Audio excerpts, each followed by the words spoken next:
In a quiet Nigerian village, a young man named Kamal was faced with a choice that would change his life forever, a choice between luxury and integrity, power and betrayal.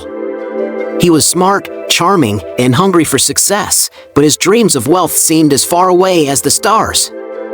Every day, Kamal watched his peers drive expensive cars, live in mansions, and enjoy the luxuries he could only dream of. He knew there had to be more to life than this, more than scraping by, more than struggling. Then, one fateful day, Kamal overheard something that would set him on a dangerous path, whispers about a wealthy woman who was looking for a husband, not just any husband, but a young, strong, and handsome one. This woman, Madame Ebony, owned everything in the village. Her riches, power, and influence were unmatched. Kamal's heart raced. Could this be the way out?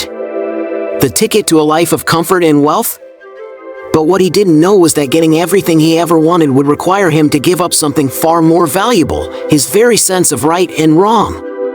The next day, Kamal dressed in his finest clothes and went to Madame Ebony's mansion. The walls were high, the gardens beautiful, and his heart pounded with anticipation. When Madame Ebony answered the door, she smiled warmly, but there was a sharpness in her eyes. Kamal wasted no time. "Madame Ebony, I've heard you're looking for a husband. I believe I am the man you're seeking." She raised an eyebrow. "Why would you want to marry an old woman like me?"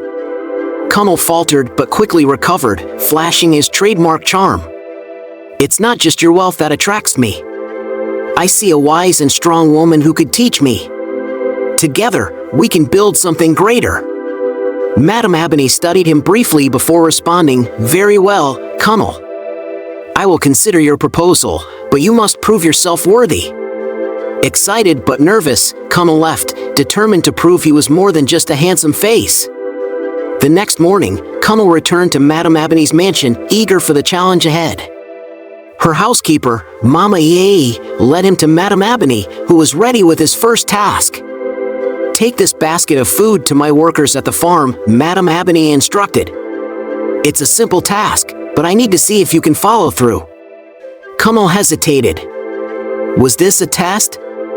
But he didn't argue. He took the basket and headed to the farm. The walk was long, and by the time he arrived, the sun beat down on him mercilessly. But when he saw the size of the farm, vast fields stretching as far as he could see, he knew this was no ordinary estate. Baba Salu, an old worker on the farm, eyed him suspiciously. "She's testing you, young man," he said, pointing to the workers frantically trying to fix a broken irrigation system. Kamal didn't think twice. He rolled up his sleeves and joined the workers. Hours of hard labor followed, and his muscles ached, but he helped repair the system, ensuring water flowed through the fields again. When Kamal returned to the mansion that evening, Madame Ebony was waiting. She looked him up and down, a knowing smile on her face. "You did well, Kamal. But this was just the beginning. If you truly want to be with me, more tests will be ahead." Kamal was exhausted but determined. The thought of wealth and a life of luxury kept him going, even as he realized that proving himself would be harder than he expected. The next day, Kamal returned, his muscles still sore. Mama Iei led him to the garden, where Madame Ebony was waiting. "You did well with the farm," she said. "But marriage to me isn't just about hard work. It's about responsibility. I need to know you can think on your feet." Kamal nodded, eager to prove himself again. "What do you want me to do?" Madame Ebony handed him a list. "Go to the market and collect debts owed to me. Some people owe me large sums, and I need someone trustworthy to bring it back." Kamal's heart skipped. The market was dangerous, full of people who would rather avoid paying. But he couldn't back down. "Consider it done," he said confidently, taking the list. Kamal's first stop was Alhaji Musa, a fabric stall owner. "Madame Ebony has sent me to collect," Kamal said politely. Alhaji grumbled but handed over the payment. "Tell her this is the last time I owe her." Next, Kamal visited Ayasad, a spice seller, but things didn't go as smoothly. She crossed her arms. "Tell Madame Ebony I can't pay right now. Times are tough."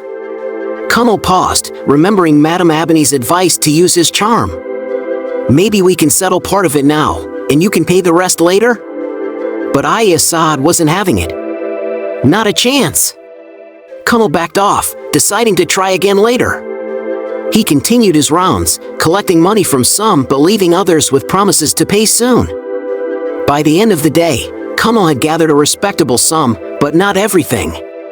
When he returned to the mansion, Madame Abney was waiting. Not all of it, I see, she observed calmly. Kunal explained. Some couldn't pay today, but I assured them you would understand. Madame Abney stared at him for a long moment. You're doing well, Kunal. But understand this, marrying me will come with great responsibility. You'll have to manage my affairs, protect what I've built, and face challenges far greater than these. Kunal's mind raced. Was the life of luxury worth the weight of all these tests? As Kunal walked home, doubt crept in. He wanted the wealth, but the price might be higher than he had imagined. What would be next? And could he handle it? Kunal was a young man dreaming of wealth, eager to climb the social ladder. He was drawn into the world of Madame Abney, a powerful figure in his village who controlled everything with cold precision. Madame Abney saw potential in Kunal and decided to test him, pushing him into difficult decisions that would shape his future. The first test was when Madame Abney tasked Kunal with taking land from a widow, Mama Fak, who couldn't pay her dues. Kunal, knowing the widow's struggle, tried to offer her more time to settle her debt. Madame Abney responded clearly, business is about survival, not sentiment. Kunal took a risk and defied her, believing that giving Mama Fak a chance was right. To his surprise, Madame Abney approved his decision but warned him this was just the beginning. Next, Madame Abney gave Kunal a task that would challenge his loyalty. Chief Okoya, a powerful ally of Madame Abney, was suspected of betraying her by stealing from their joint ventures. Kunal was sent to investigate him. When he confronted Chief Okoya, the chief threatened him, warning him of the danger of crossing him. Kunal, though nervous, stood his ground and exposed the betrayal. Madame Abney praised his loyalty but warned him that trust and loyalty were fragile in her world. As the tests grew more intense, Kunal began to feel the weight of his choices. He could see the riches and power that came with Madame Abney's world, but he also saw the moral compromises and the pain caused to others. His conscience was constantly at odds with the ambition burning inside him. One day, Madame Abney presented Kunal with his final test. She handed him a contract that would ruin Chief Okoya, a man who had been her partner for years. Signing it would guarantee Kunal's place by her side, securing him the wealth he had dreamed of, but it would also destroy a man's life. Madame Abney made it clear this was a choice between loyalty and integrity. Kunal's heart pounded. He had come so far, but this was different. The price of power was clearer than ever. After a long moment of silence, Kunal spoke. I've learned a lot from you, Madame Abney, he said. But some things money can't buy. I won't destroy another man's life for my gain. Madame Abney's expression softened. To Kunal's surprise, she smiled. You've passed, she said. I needed to see if you would choose power or integrity, and you've chosen wisely. Kunal realized that this was never about wealth, it was about character. Madame Abney had tested not just his loyalty but his soul. By refusing to sign the contract, Kunal had shown that he valued his integrity more than power. Kunal left Madame Abney's mansion that day, not with a fortune, but with something far more valuable, his integrity. He knew now that the true measure of a man wasn't in the wealth he accumulated, but in the strength of his character when everything else was on the line. As he walked away, the village stretched out before him, and for the first time, Kunal saw the world not just as a place to conquer, but as a place to live with honor.